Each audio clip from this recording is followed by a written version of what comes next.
sure, it's definitely tougher living out here. You know, everybody wants to have it easier, I guess. Today especially, we're so far from when you had to fucking work just to survive in this country. I mean, we're so far away from that they can't relate to anything like that at all. I just think a lot of that's been bred out of us, I guess. Yeah, maple sugaring. Pretty much came trial by error. Been sugaring since I was like 6 years old, and just started out a little bit of tubing here and there. We ended up getting this lease and just started going at it.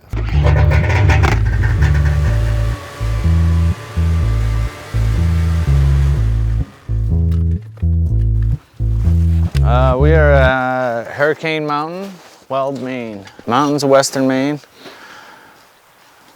Out in the middle of nowhere, where we like it. Starts out here, starts in the trees.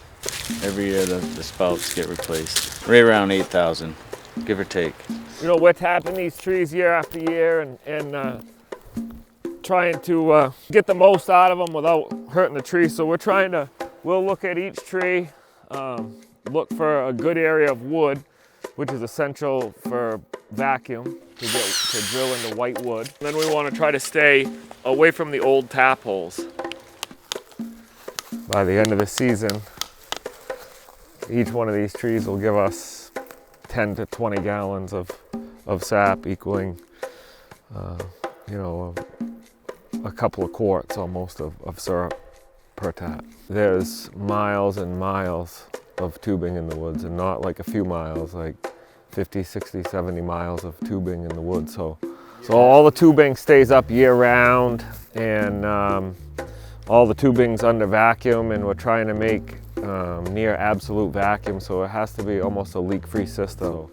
All of it has to be walked, and a lot of it has to be walked again to find leaks and to try to make the vacuum.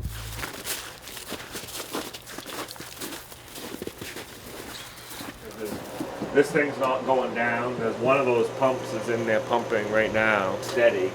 Both of them going, we can pump over 1,000 gallons an hour to the sugar house. So, but the first one is more than half of that. All right. Yeah, I mean the syrup is all of that, but without sap, you don't make any syrup. And the only way to get a lot of sap is to put the time in the woods and bust your ass.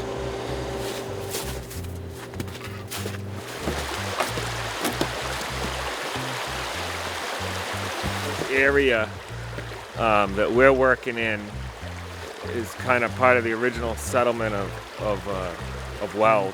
There was a couple of different mills, one right on this brook right here, just 500 feet from us, and it's just cool being out here doing something like this, industrious like this, and people were here. This was all cleared, and it's neat working out here, and just thinking about what it was one time, and now, you know, you come out here and it's a new type of industrious operation, but it's happening again right here. Miguel will tell you better, but I think it was up in the woods on Indian land, past quantities to make syrup, and they've got a big operation up there. And they got a new evaporator, and they pulled this one out of their sugar house and chucked it right off the side of the road, pretty much, and scattered out through the woods. We went up with a flatbed truck and pulled it out of the woods and resurrected it.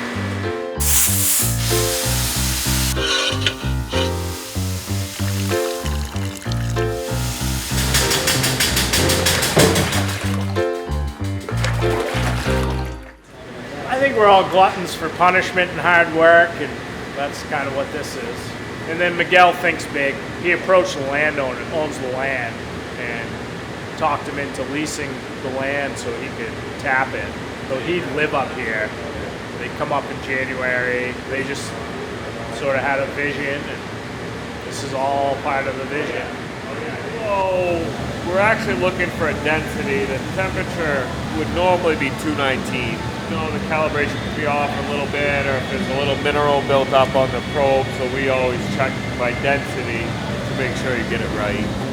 It's not like it used to be, and not that I think that the rough is the way to go either, but it's the reward, personally, for me. I mean, I'm not satisfied with a stack of paper, just put it that way. I mean, if I can look back and see what I've done today and be like, wow, you know, and then you try to do better the next day.